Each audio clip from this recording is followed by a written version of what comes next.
예, 오늘 사도행전 21장 28절부터 보겠습니다. 사도행전 21장이면은 이제 3차 전도 여행을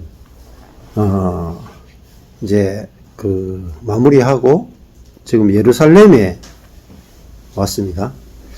3차 전도 여행을 마치고는 예루살렘에 와서 이제 바울이 체포되는 그 장면까지 왔습니다.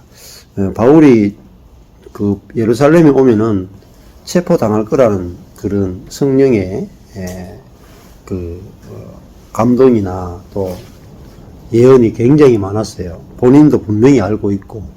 그런데 바울은 체포되기 위해서 예루살렘에 왔단 말입니다. 그러니까 우리가 생각하는 그하고 참 다르다는 걸 볼 수가 있어요. 우리들은 체포된다 하면은 아마 출행랑을 쳤을 텐데, 바울은 체포되는 걸 알고 이제 예루살렘으로 왔습니다. 그러니까 근데 사실은 바울이 아니고 바울 안에 있는 그리스도란 말입니다. 그러니까 신앙생활을 내 자아로 하는 거하고 그리스도로 하는 것은 완전히 세계가 달라요. 어제도 우리 부모 공방에서 실컷 이야기하고 차 타가지고 이야기하는데 또 내가 이렇고 내가 좀 못 깨달았고 내가 신앙이 안 자랐고 내가 복음이 자꾸 나와요. 근데 우리가 그리스도의 복음인데, 사람은 이제 예를 들어서 은혜의 복음은 당신은 그리스도 안에서 온전합니다. 죄인이라도 온전합니다 하는 게 은혜의 복음이잖아요. 근데 은혜의 복음은 당신이 온전합니다 하지만은 아직까지 당신이 남아있어요. 당신이. 그렇잖아요. 당신이 온전합니다잖아. 근데 십자가의 복음은 내가 죽고 그리스도가 사는 거라면. 그러니까 관점이 좀 다르죠. 은혜의 복음은 You are special 이잖아요. 네가 온전하다잖아. 그럼 아직까지 내가 있는 거죠. 내 자신에 대해서 자꾸 인식을 하는 걸 말해. 근데 십자가의 복음은 내 자신을 보지 않는 걸 말해요. 그러니까 내가 죽고 내 안에 그리스도가 나를 통해 사는 거예요. 그러니까 주체가 그리스도로 바뀌는데, 이 말을 알아듣기가 이게 정말 어떤 하버드 철학가가도 못 알아듣고, 이게 티빙게이 신학교가도 못 알아듣는 이야기예요. 내가 죽고 그리스도가 산다. 이 말만큼 어려운 말이 없어요, 세상에. 가장 어려운 말이 이 말이라. 근데 이게 경험이 되면 이 말만큼 또 쉬운 말이 없어요. 예? 예를 들어 북한 안에서는 남한에 대해서 이해하기가 진짜 어렵잖아요. 근데 남한에 내려오면은 이해하는 게 하나도 어려운 게 없어요. 왜냐하면 세계가 다르단 말입니다. 내가 사는 세계와 그리스도가 사는 세계가 완전히 다른 거예요. 은혜의 복음은 온전한 내가 사는 세계고, 십자가의 복음의 세계는 내가 죽고 그리스도가 사는 세계예요. 그래서 이 접근하는 것들이 다르기 때문에 어떨 때는 어떤 사람한테는 은혜의 복음으로 설명을 해요. 근데 어떤 사람한테는 십자가의 복음으로 설명을 해요. 근데 왜 그런 일이 벌어지냐면은, 예를 들어서 바울이 이제 복음을 전할 때도 어린아이들에게는 젖을 먹이고 장성한 자에게는 딱딱한 음식을 먹이잖아요. 근데 아주 어린 사람에게 아주 깊은 이야기를 못 한단 말입니다. 하고 싶은데 먹을 수가 없기 때문에 할 수가 없는 거라. 그러니까 자신의 영적 수준을 알아야 돼요. 그러니까 이게 부족하다는 뜻이 아니고 온전하지만은 아직 덜 자랐단 말입니다.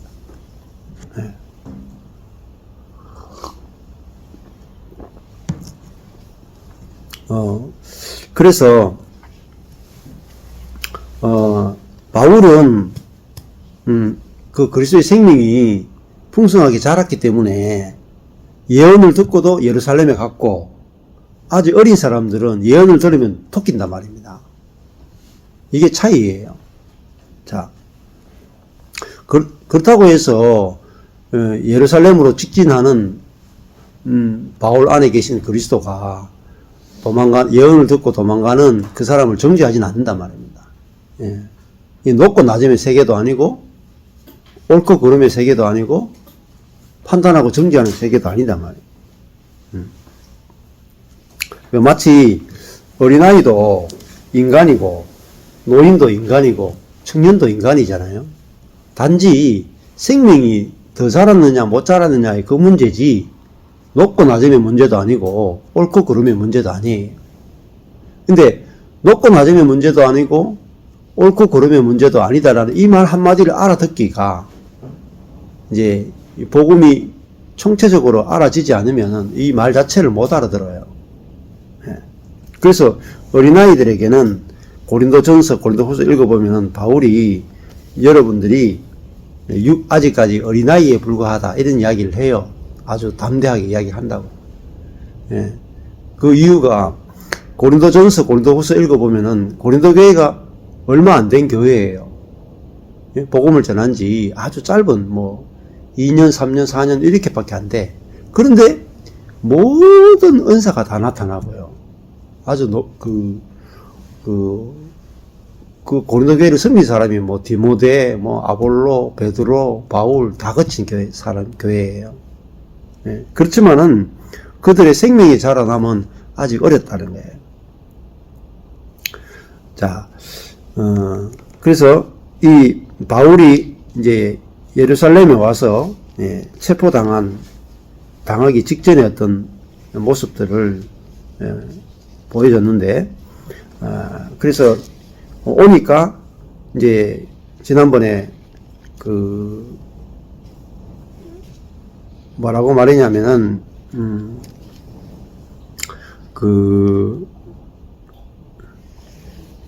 예루살렘 교회 사람들이 이제 말을 하죠.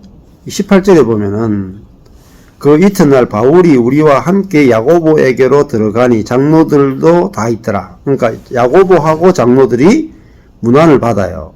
바울이 문안하고 하나님이 자기의 봉사로 말미암아 이방 가운데서 행하신 일을 낱낱이 고하니 야고보와 장로들이 듣고 20절에 보시면은 나오죠. 야고보와 장로죠. 예. 무슨 이야기 하느냐 하면은 하나님께 영광을 돌리고 야고보와 장로가 말하기를 형제여 그대도 보는 바에 유대인 중에 믿는 자가 수만 명 있다. 근데 예수는 믿는데 아직 여전히 율법에 매여 있는 자들이란 말입니다. 율법에 열심히 있는 자라. 네가 이방에 있는 모든 유대인들을 가르치되 모세를 배반하고 아들들에게 할례를 하지 말고 또 규모 법을 지키지 말라 한다 함을 저희가 들었다. 그러면 어찌하겠느냐?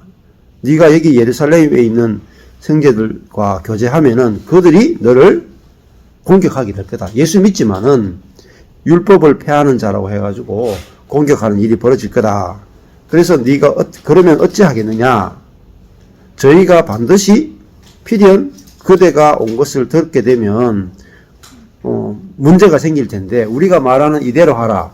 서원한 4사람이 있는데 그들의 결례의 비용을 네가 대신 내면 그들이 바울이 율법을 폐하는 게 아니구나 하고 형제들이 잘 받아들이게 될 거다.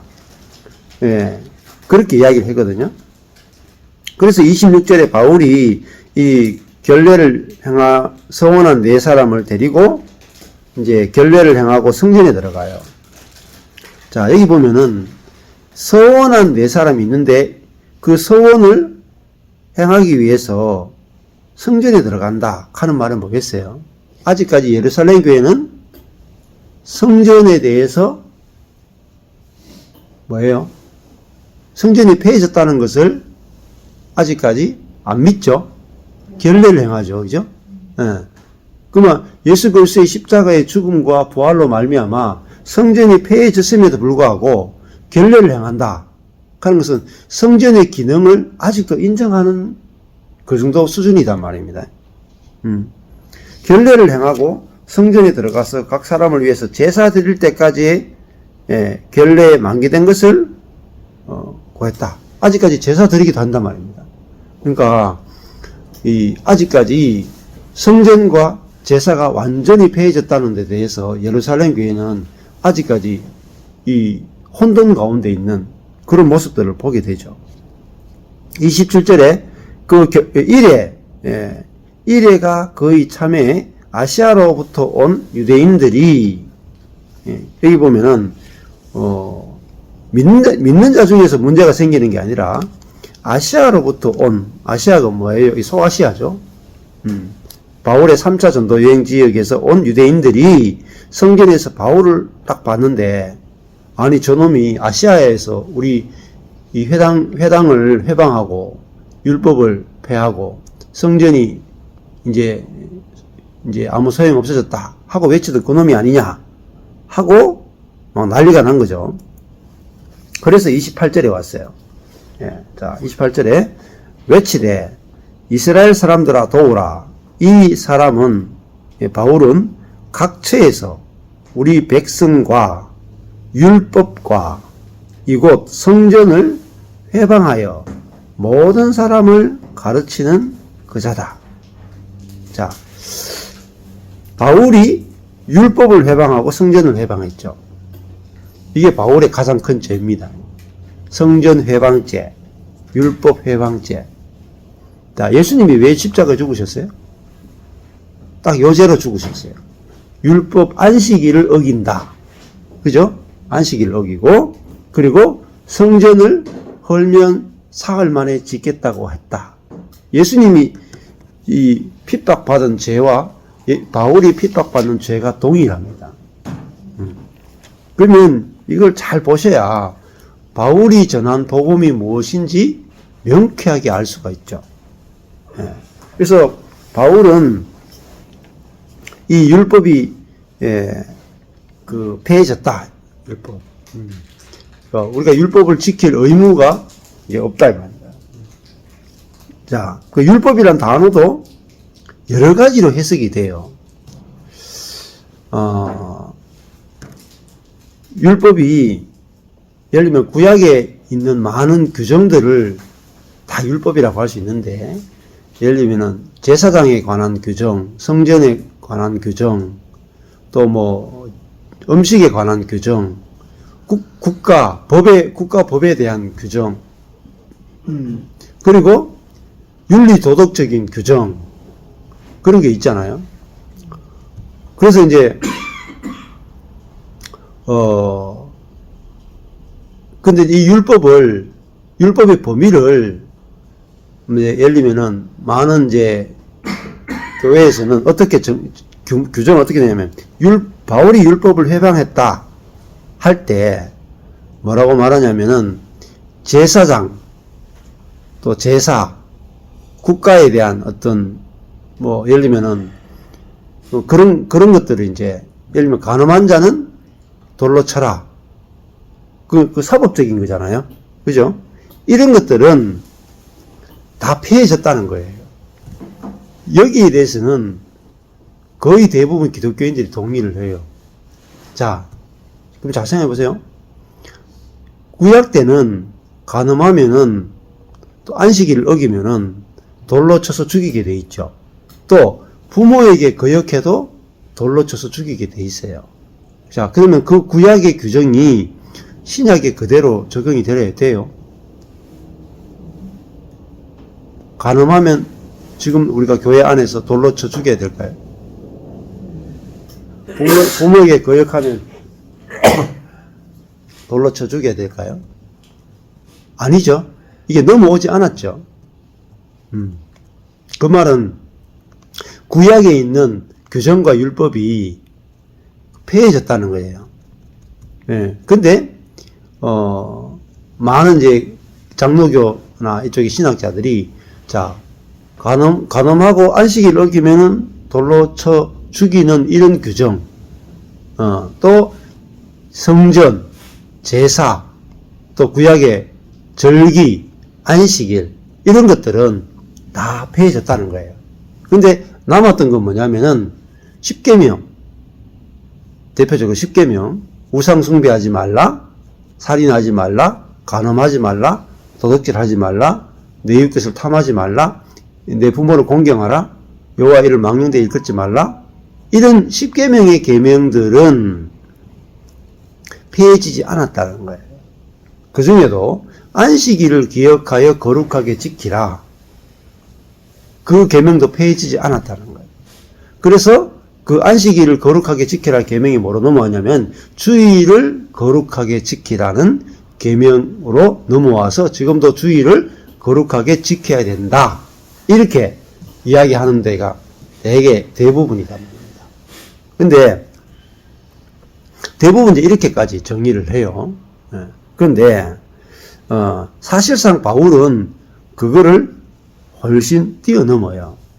뛰어넘고 안식일에 대해서도 폐해졌다고 가르쳐요.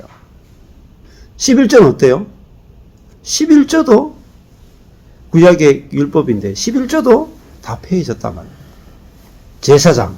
왜냐하면 제사장과 레위인이 없잖아요. 네. 자, 그러니까 더 나가면은 율법은 또 그거를 더 뛰어넘어요.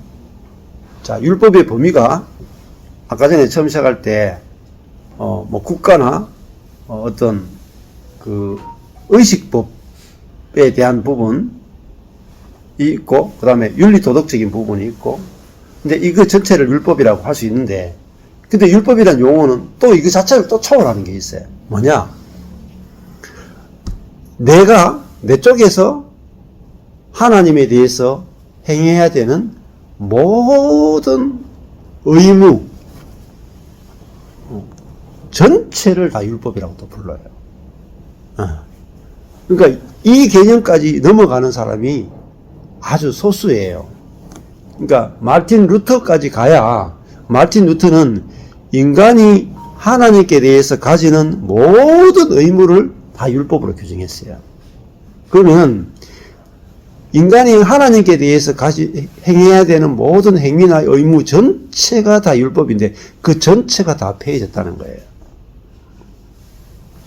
자, 거기까지 가야 우리가 이제 우리는 은혜와 율법, 은혜는 하나님 쪽에서 우리에게 주시는 걸 말해요. 율법은 내가 하나님께 뭐 행해야 되는 거라. 그러니까 내가 하나님께 행해야 되는 것들이 끝나고 이제는 우리가 하나님께 우리에게 주시는 것, 거저 주시는 그 은혜를 받는데 그 은혜 중에 가장 큰 게 뭐냐면 말씀이에요, 말씀. 하나님이 그리스도 안에서 어떤 일을 행하셨는가, 그리고 성령을 왜 주셨는가 하는 그 말씀을, 그 말씀이 뭐냐면 우리에게 주시는 은혜예요. 자, 이 은혜까지 이야기를 하게 되면 율법이 당연히 우리 쪽에서 하나님께 이렇게 규정을 지켜야 되고 이런 의무를 지켜야 되고 안식일을 준수해야 되고 11조를 해야 되고 이런 내가 하나님께 충성해야 되고 이런 모든 것들이 우리에게 어마어마한 짐이었잖아요. 짐. 수고하고 무거운 짐이었잖아요. 자, 이 짐에서 우리를 해방시킨 것이 복음이에요. 그래서 이 율법의 짐을 이제 누가 지느냐? 수고하고 무거운 짐진 자들아 다 내게로 오라. 내가 너희를 쉬게 하리라. 할 때 이 율법의 짐은 내 안에 계신 성령께서 지시는 거란 말이에요. 성령께서 내 안에서 율법의 정신인 하나님 사랑, 이웃 사랑이 내게 실제가 되게 함으로 내가 율법의 짐을 하나도 지지 않아도 되는 거예요. 그래서 바울은 그 율법과 우리와의 관계에 있어서 이제는 우리가 율법이 있지만은 우리가 율법에 대해서 죽었다. 이걸 가리켜요. 그러니까 당연히 율법을 회방하는 것으로 들릴 수밖에 없죠. 구약에 있는 모든 율법은 신약에 오면은 내가 죽고 그리스도가 사는 것으로 완성이 된단 말이에요. 그러니까 더 이상 율법의 규정이 필요 없다 그러니까 율법을 회방하게 되고 성전도 필요 없죠.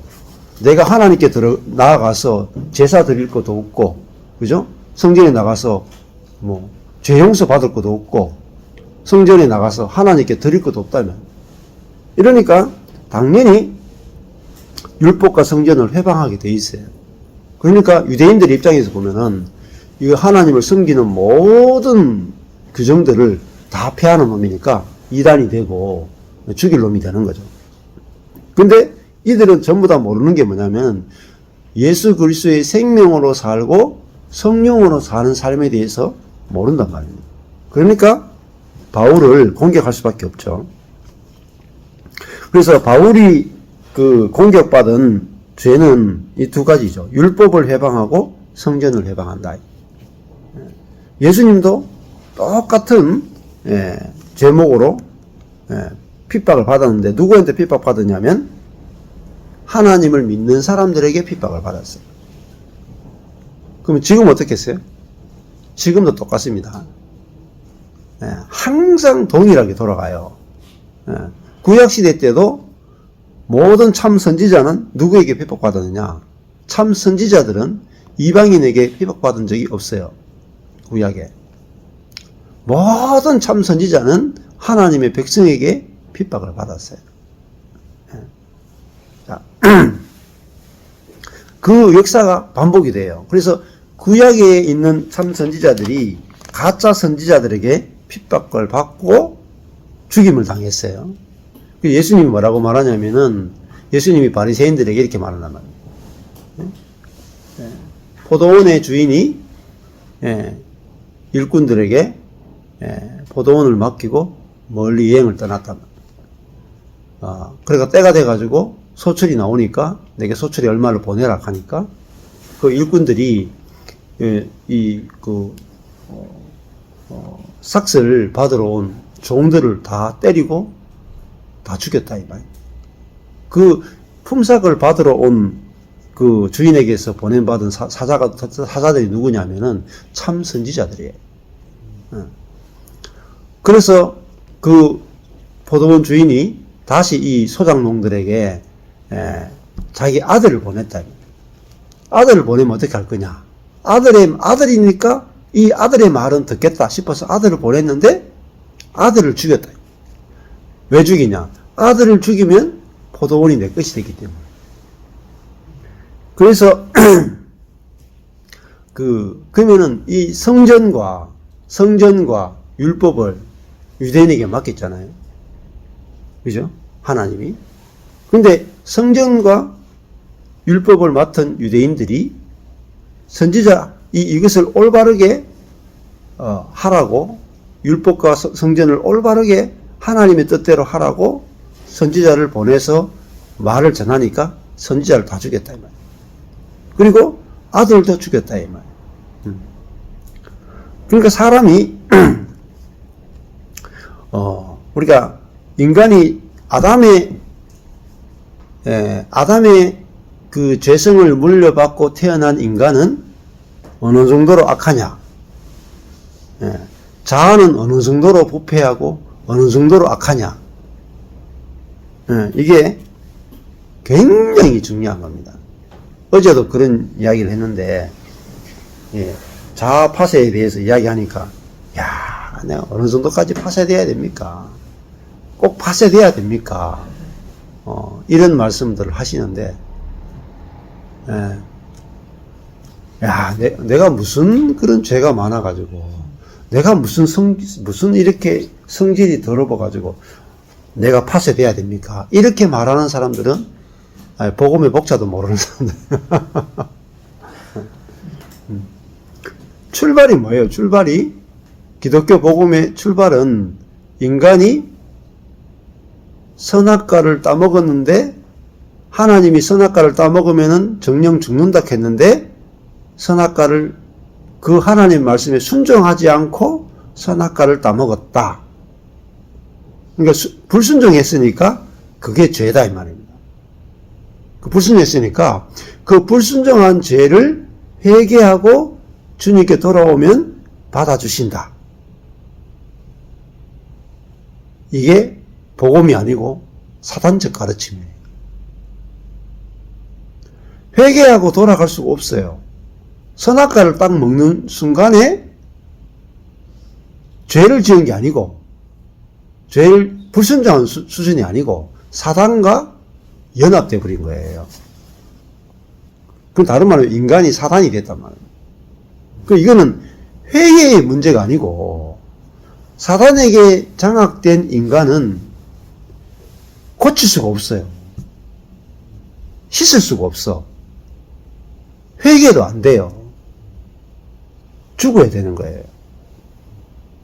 죽어야 된다는 것을 구약 때부터 하나님 뭘로 보여주냐면은 제사 제도를 통해서 계속 보여주신 거예요. 번제도 그렇고 양이나 염소나 소나 비둘기를 할 때 소를 딱 안수하고 나서 네 죄가 있으니까, 내가 만약에 제사를 드리러 온 사람이 소 머리에 딱 안수하고 내가 지은 죄가 내가 누구를 도둑질한 거 정도가 있어요. 그러면은 와가지고 내가 도둑질한 정도밖에 죄가 없으니까 소를 딱 데려와서, 야, 내 손으로 도둑질했으니까 소의 손만 자르면 되겠네. 그래가지고 소 손만 딱 잘라가지고 제물로 딱 드리면 하나님 받으십니까?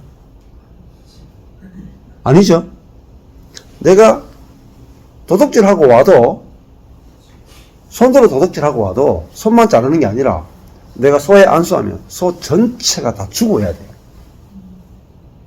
내가 간음을 하고 오든지, 내가 뭐 누굴 욕을 하고 오든지, 뭐 어떤 죄를 짓고 오든지, 죄의 대가는 고난이 아니고요, 벌이 아니에요, 회개가 아니에요. 죄에 대한 대가는 회개가 아니고 죽음입니다. 그게 구약의 제사적 제도가 보여주는 것은, 우리가 죄를 지으면 성전에 가서 회개하는 게 아니에요. 짐승에게 안수하면 내 죄가 짐승에게 넘어가죠. 그러면 짐승이 죽어야 돼요. 내 죄를 대신해서 짐승이 고난받으면 안 돼. 예수님이 고난받은 게 아니고요, 예수님은 죽었다니까요. 이게 십자가예요. 십자가는 고난이 아니고 죽음이에요. 고난과 죽음은 완전히 차원이 다른 거라. 그러면 우리의 천연적인 이 생명, 천연적인 자아는 고난받는 게 아니고 죽어야 된단 말입니다. 그 말은 완전히 폐기 처분해야 된단 말입니다.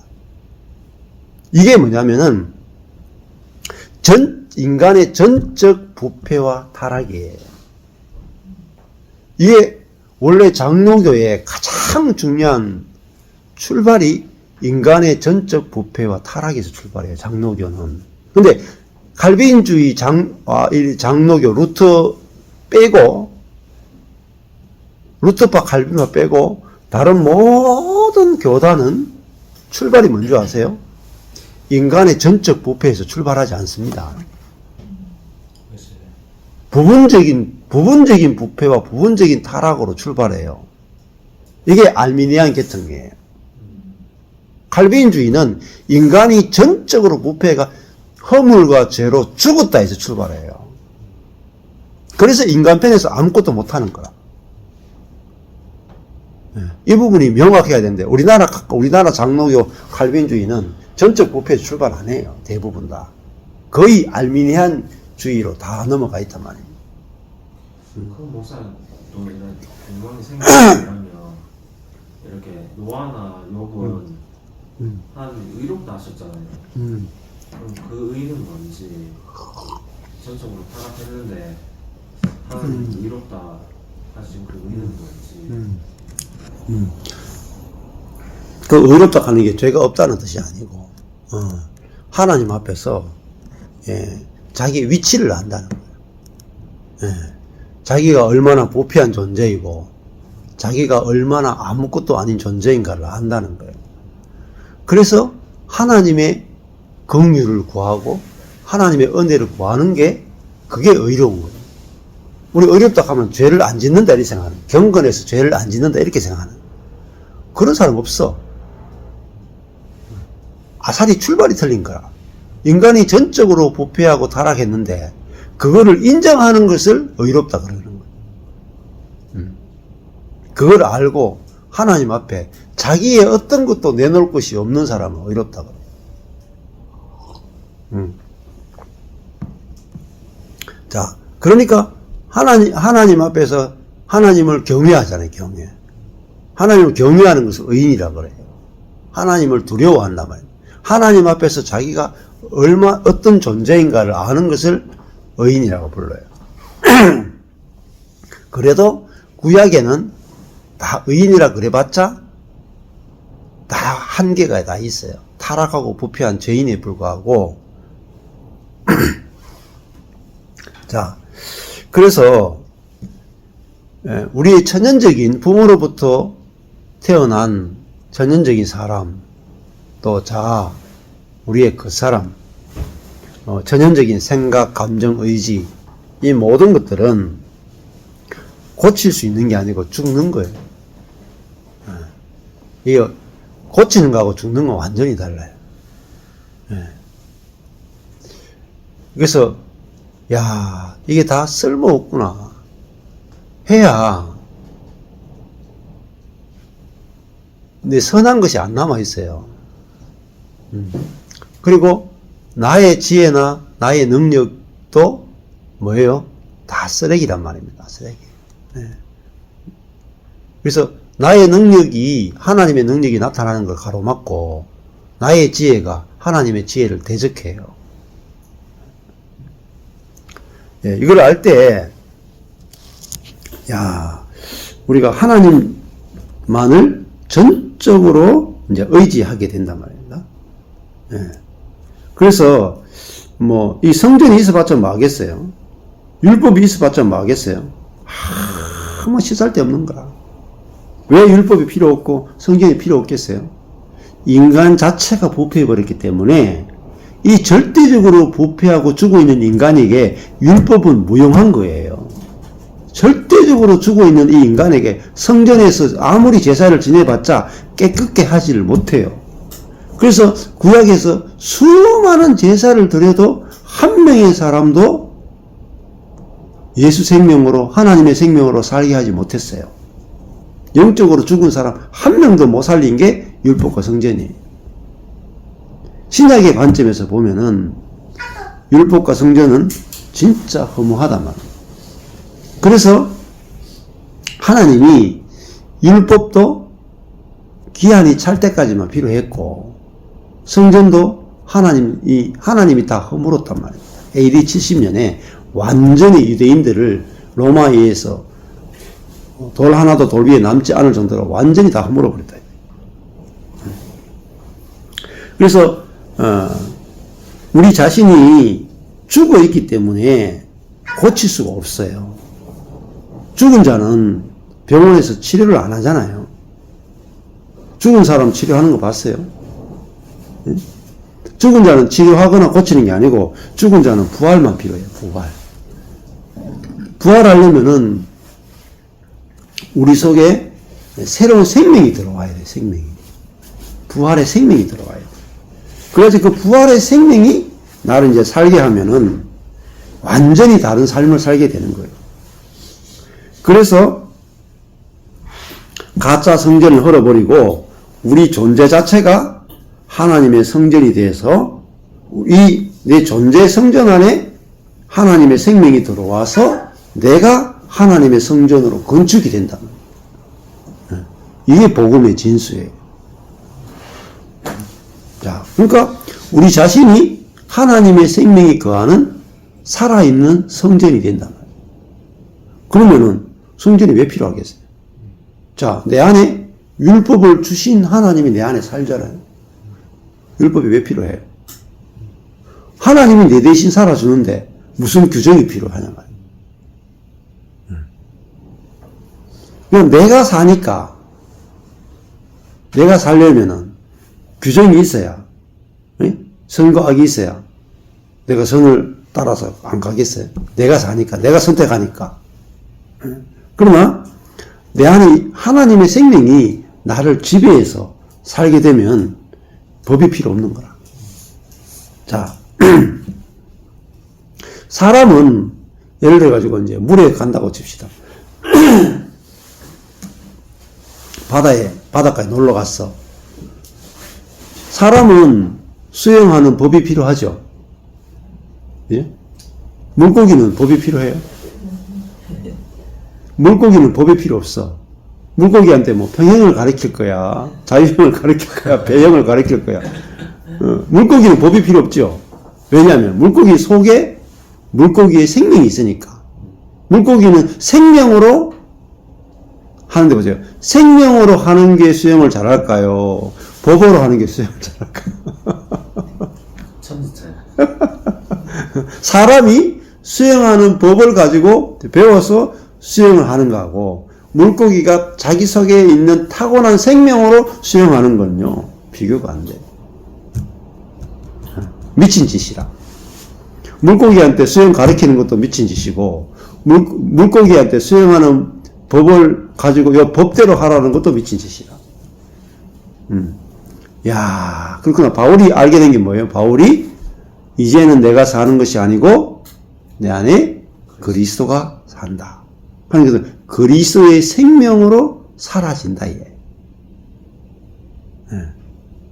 그러니까 물고기가 수영을 어떻게 해요? 내가 이렇게 수영해야지, 저렇게 수영해야 되지 생각하고 의지적으로 선택하고 결정해서 수영해요? 아니에요. 본능으로 하는 거예요. 본능으로. 저절로 하는 거예요. 물고기 안에 있는 생명의 본성이 저절로 수영하게 해요. 자, 그럼 우리 안에 생명이 들어왔어요. 그래서 생명이 들어왔어. 어떻게 살죠? 내 안에 그리스도의 본성이 들어왔다는 사실을 알고 믿고 안식하면 돼요. 내 안에는 그리스도의 본성이 저절로 사라지게 해요. 이게 그리스도로 사는 거예요. 일부 크리스천들은 이제 예. 내가 죽고 이제 십자가의 그리스도로 내가 다시 부활해서 산다 하면서 예. 사명을 감당하기 위해 가지고 오히려 율법을 더 강하게 나가거든요. 그렇죠. 특히 정강훈 목사님 같은 이런 분들, 예. 네. 하나님은 나 없으면 안 돼. 신인 하빌이 되고 그렇지. 나로 없으면 하나님도 일을 못해. 우리 그리스도로 산다 하면서 더 큰 소리 치면서 이렇게 나가고. 예, 그렇죠. 예. 나도 그리스도로 살고 있어. 발랄하게 살고 물고기처럼 하고 있다는 거. 참 아이러니해. 그렇죠. 나타나는 게 다 자기가 나타나잖아요. 자기 혈기도 나타나고, 자기 오름이 나타나고, 교만이 나타나고. 그런데 그리스도가 산다고 할 수가 없잖아요. 그래서 이게 바울이 왜 핍박을 받았는가, 왜 회방을 받았는가, 그 이제 이유를 아는 게 중요하겠죠.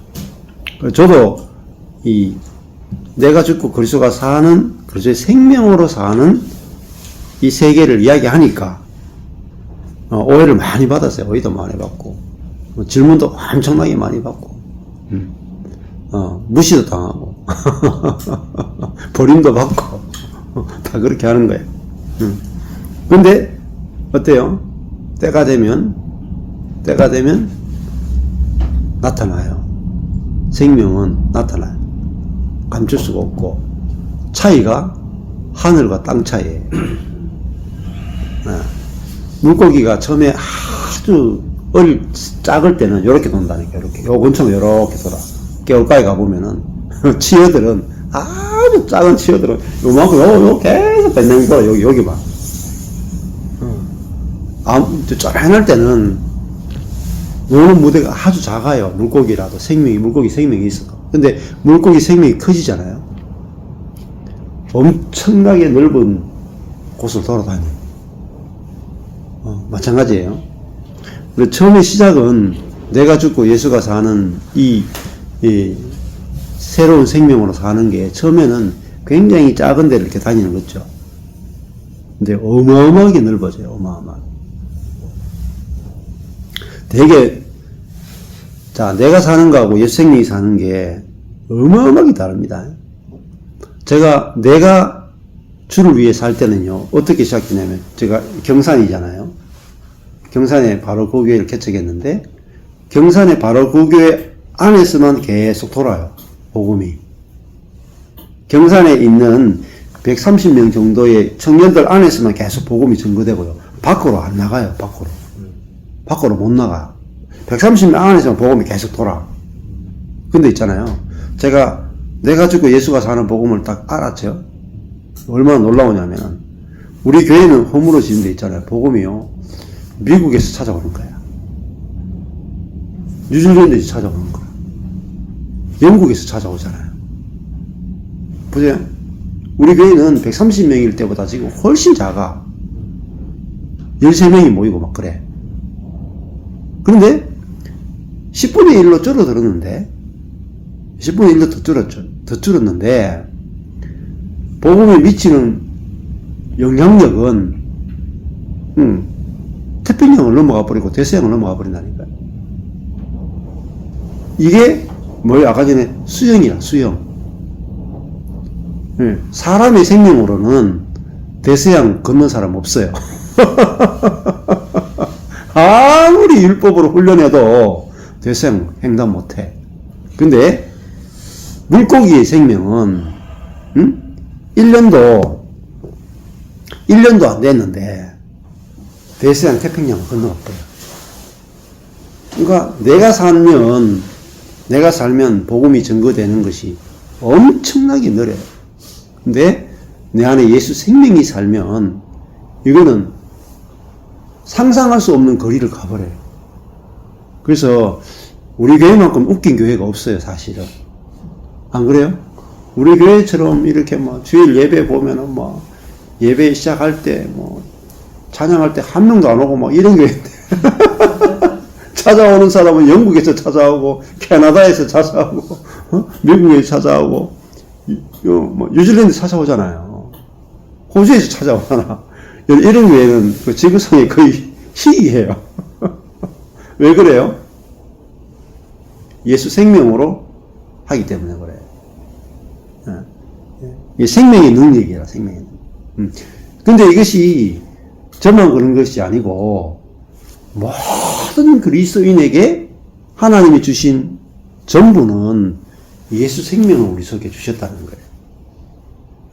그래서 제가 13년 전에 목회 망할 때 이런 생각이 들더라고. 야, 내가 참, 이 경산을 못 넘었었구나. 복음을 세계 딴 것까지 전한다 그래 놓고, 이 경산 바운더리를 못 넘는 거야. 근데 경산은 무슨 경산? 여기 영대 앞을 못 넘었어. 요 대동을 못 넘었으니까, 대동 안에도 복음을 다 못 전해. 12년을 했는데, 야, 내 일생이 여기서, 전 세계를 복음화 시키겠다 해놓고, 이 경산시 대동에서 끝나는 거야. 근데, 내가 끝나고 나니까, 내가 아무것도 안 하고 있으니까, 주님이 땅 끝까지 복음이 전거되게 해버리는 거야. 와, 이게 사도행전이라. 네. 그럼 목사는 대형 교회들은 이렇게 지역을 전도하고 같은 그 문화권 안에서 전도하고 또 선교도 하잖아요. 다음 문화권에서 선교도 하잖아요. 그럼 그것도 우주적인 교회가 아닌가요? 좀 어떻게 차이가 되는지. 그 능력이 있으니까 하는 거잖아. 네. 내 능력으로 하는 거잖아요. 아, 나도 뭐 대형 교회면 전 세계 복음 전하는 거야 쉽지. 내 돈도 있고 자원도 있고 사람도 있잖아. 우리의 자원으로 하는 거잖아. 네. 그러면 대형 교회가 아주 작은 개척교회 수준으로 망해가지고 개척교회 수준이 됐다. 그러면 세계 복음 전하겠어요? 못하잖아. 그러니까 대형 교회만 할 수 있는 거예요, 그거는. 근데 대형 교회가 몇 개 돼요? 전 세계에?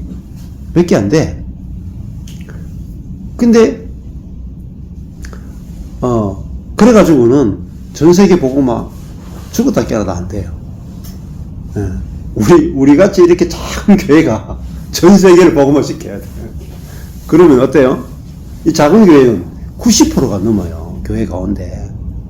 대형 교회는 뭐 5%도 안 돼. 근데 95% 이상이 넘는 작은 교회들이, 그죠? 10명 미만의 교회, 20명 미만의 교회, 30명 미만의 교회들이 얼마나 많은데. 근데 그 90% 넘는 아주 작은 교회들이 전 세계에 복음 전하는 교회가 되어보세요. 전 세계 복음은 금방이다. 10년 만에 끝나. 대형 교회 때문에 복음이 오히려 더 전달이 안 돼요. 자기들만 한다고 떠들고 다니기 때문에. 하나님의 플랜을 보셔야 돼요. 하나님의 플랜. 하나님은 가난한 자를 들어서 부한 자를 부끄럽게 하고 미련한 자를 들어서 지혜로운 자를 부끄럽게 하는 분이라. 그러니까 우리가 가난한 자, 미련한 자, 아무것도 없는 자, 이게 얼마나 영광스러운지 몰라요. 이 차이가 뭐냐면 생명은 씨를 뿌리면 저절로 자라서 스스로 열매를 맺잖아요. 그런데 그러니까 대형교회는 일로서 하고 노력해서 하잖아요. 그러면 노력이 떨어지면 그대로 죽어. 자생력이 없어. 지금 얼마나 많이 투자를 합니까? 투자를 하는데 조금만 손 안 대면 다 죽었거든. 목사님 얘기 들으면서 그냥 이거 한번 짚고 가고 싶은 거예요. 그러니까 제 머릿속에 그려졌던 그림이 뭐냐면 화살표가 이렇게 지구구가 있잖아요. 그럼 쭉쭉 뻗어나가는데 대형교회 왜 그런 영상들 많이 만들잖아요. 화살표를 막 이렇게 쭉쭉 뻗어나가는 영상들을 많이 만들잖아요. 그게 제 머릿속에 그려지더라고요. 근데 그러면은 그거는 우주적인 교회를 하기 어려운 건가? 이런 생각이 들더라고요. 어렵지. 대형 교회들은 자기 교회 중심으로 전도하지. 자기가 높아지기 위해서 대부분 전도해. 작은 교회를 다 무시한다고요.